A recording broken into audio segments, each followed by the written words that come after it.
Episode 166 better luck next time. Rohit తనకి propose చేయకుండా లోపలికి వెళ్లిపోవడంతో అమూల్య షాక్ అయింది. అతన్ని ఆ విషయంలో ఇబ్బంది పెట్టడం ఇష్టం లేక అతడి వెనకాల వెళుతూ ఉండగా నీడ ఆకారంలో ఉన్న శివంగి అమూల్య మీదకి వేగంగా వచ్చింది. ఆ అని ఆ ఆకారాన్ని చూసి భయంతో పెద్దగా అరిచి స్పృహ తప్పి పడిపోయింది అమూల్య.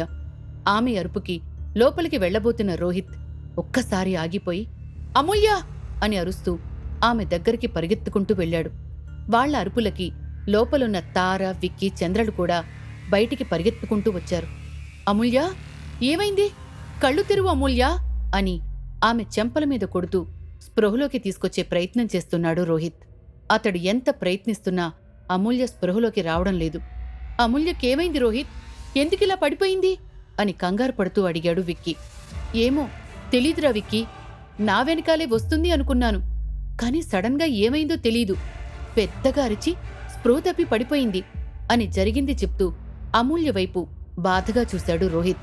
తారకి అక్కడి వాతావరణం స్ట్రేంజ్గా అనిపించింది. తన ముఖానికి తగులుతున్న గాలి అక్కడేదో దుష్టశక్తి ఉందని చెప్తోంది.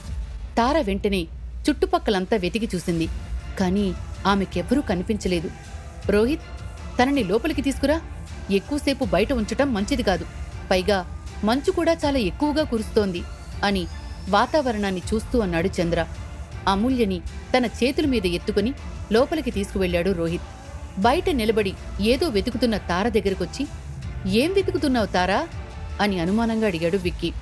ఇక్కడేదో దుష్టశక్తి ఉందనిపిస్తోంది విక్కీ, నాకు ఆ భావన చాలా స్పష్టంగా తెలుస్తోంది అని తన ముఖానికి తగులుతున్న గాలిని వేగంగా పీలుస్తూ అంది తార.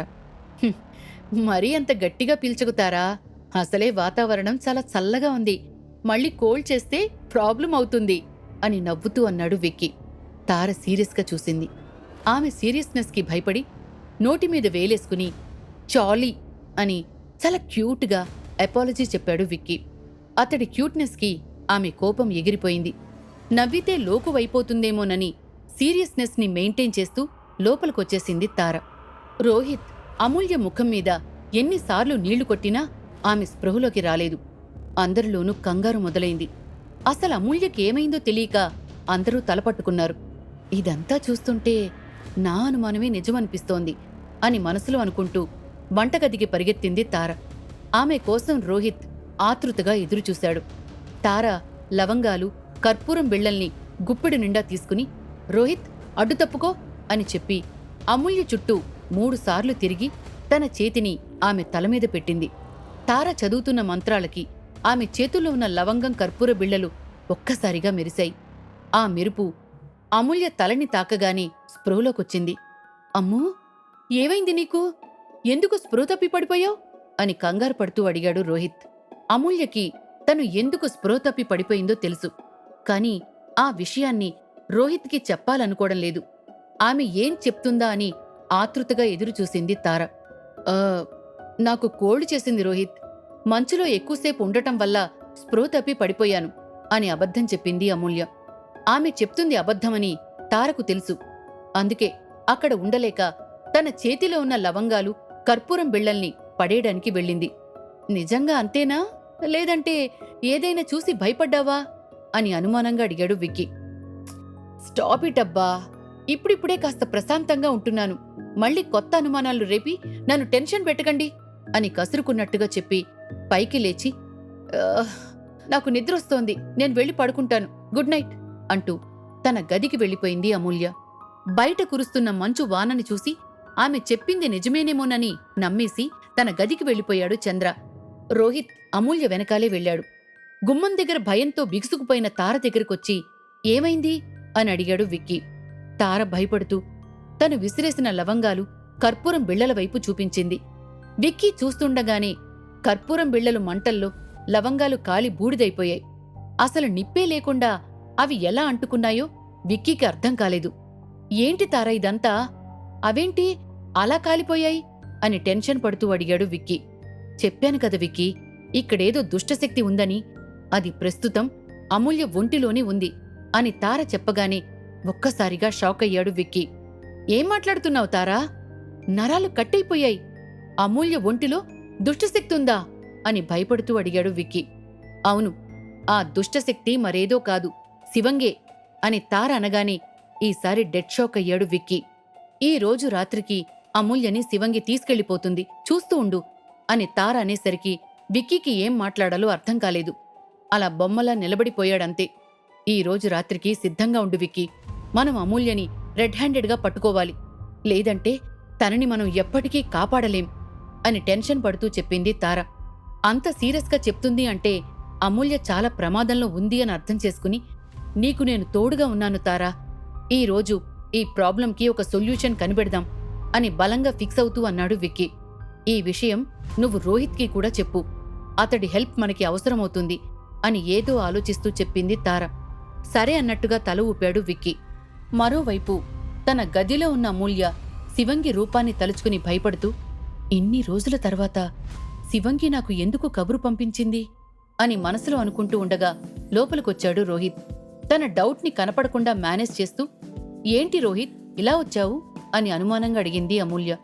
రోహిత్ ఏమీ మాట్లాడకుండా బెడ్ మీద కూర్చున్న ఆమెని తన ఛాతీ మీదకి బలంగా లాక్కుని గట్టిగా హగ్ చేసుకున్నాడు. అతడి వెచ్చటి కౌగిలిలో శివంగి రేపిన భయాన్ని మర్చిపోయింది అమూల్య. రోహిత్ కౌగిలిలో గువ్వపిల్లలా ఒదిగిపోతూ, నా మీద ఇంత ప్రేమున్నప్పుడు ఆ ఒక్క మాట చెప్పేస్తే అయిపోతుంది కదా అని రోహిత్ నడుముని చుట్టుకుంటూ ప్రేమగా అడిగింది అమూల్య.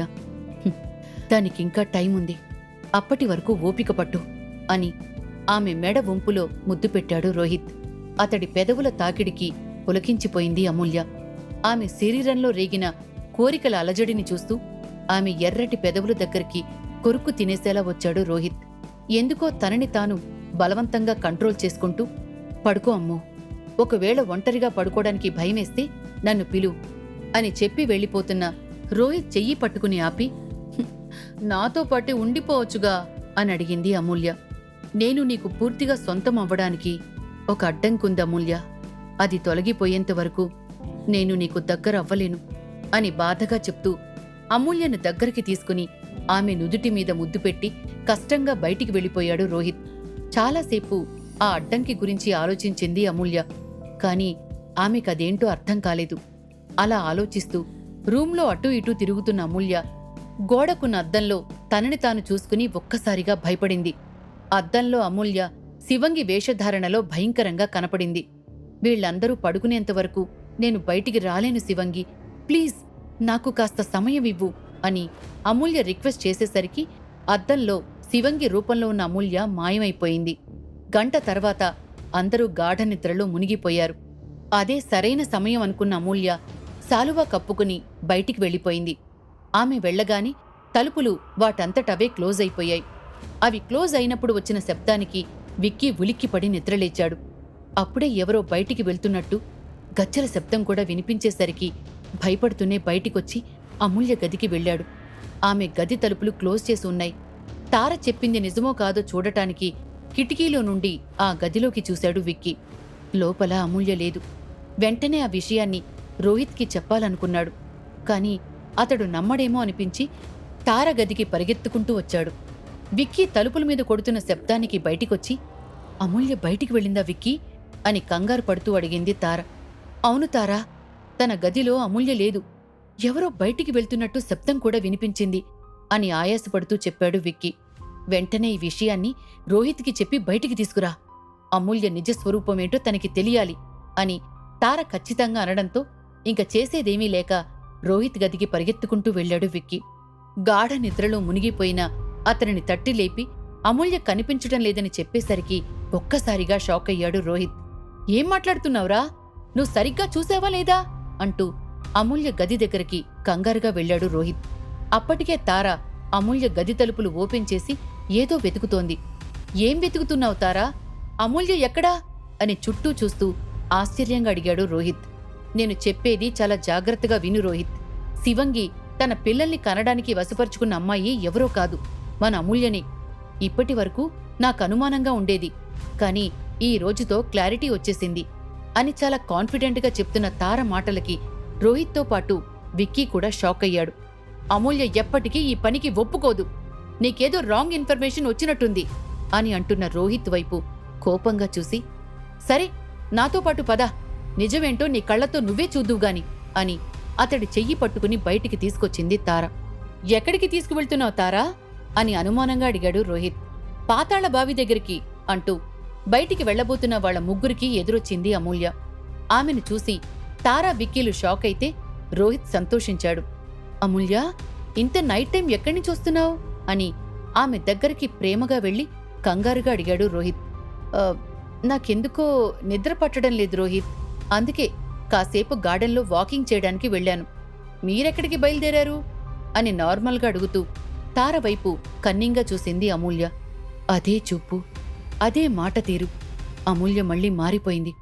నా అనుమానం నిజమే, తను శివంగి చేత వశపరుచుకోబడింది అని తార మనసులో అనుకుంటూ ఉండగా, ఇప్పుడేమంటావు తారా, ఇంకా నీ మాట మీద నిలబడతావా అని సీరియస్గా అడిగాడు రోహిత్. తన దగ్గర నిరూపించుకోవడానికి సాక్ష్యాలు లేకపోవడంతో సైలెంట్గా ఉండిపోయింది తార. దేని గురించి మాట్లాడుకుంటున్నారు మీరు అని ఏమీ తెలియనట్లు అమాయకంగా అడిగింది అమూల్య. ఏమీ లేదమ్మూ, మంచులో ఎక్కువసేపు తిరగడం మంచిది కాదు, వెళ్ళి పడుకో, నీకు తోడుగా నువ్వు పడుకునేంత వరకు నేనుంటాను అంటూ ఆమెతో పాటు ఆమె గదికి వెళ్లబోయాడు రోహిత్. వద్దు రోహిత్, నేను వెళ్ళి పడుకుంటాను, మీరు కూడా వెళ్ళి పడుకోండి అంటూ వాళ్ల ముగ్గురి ముఖాల మీద బలంగా తన శ్వాసను వదిలి అక్కడి నుండి వెళ్లిపోయింది అమూల్య. ఆమె శ్వాస తగలగానే వాళ్లని నిద్రదేవత ఆవహించేసింది. గదికి వెళ్లేంత ఓపిక కూడా లేకపోవడంతో అక్కడే హాల్లోనే పడుకుండిపోయారు. తన గదిలోకి వెళ్లబోయిన అమూల్య ఒక్క క్షణం ఆగి, నన్ను పట్టుకోవడం మీ వల్ల కాదు, బెటర్ లక్ నెక్స్ట్ టైం అని తనలో తాను అనుకుంటూ వాళ్ల వైపు యాటిట్యూడ్గా చూసింది అమూల్య. ఇంక ఒక్క క్షణం కూడా ఆలస్యం చేయకుండా పాతాళ బావి వైపు నడక సాగించింది అమూల్య. శివంగిని కలవబోతున్న అమూల్య ఎలాంటి ప్రాబ్లమ్స్లో పడనుంది? తార అమూల్య నిజస్వరూపాన్ని బయటపెట్టగలదా? నెక్స్ట్ ఏం జరగబోతోంది? ఈ ప్రశ్నలన్నింటికీ సమాధానాలు తెలుసుకోవాలనుందా? అయితే అంతం స్టోరీలో తర్వాత భాగాలు వినాల్సిందే. మరి మీరు కూడా ఏమైనా గెస్ చేస్తే కామెంట్స్ రూపంలో చెప్పండి. తర్వాత భాగంలో కలుద్దాం. అంతవరకు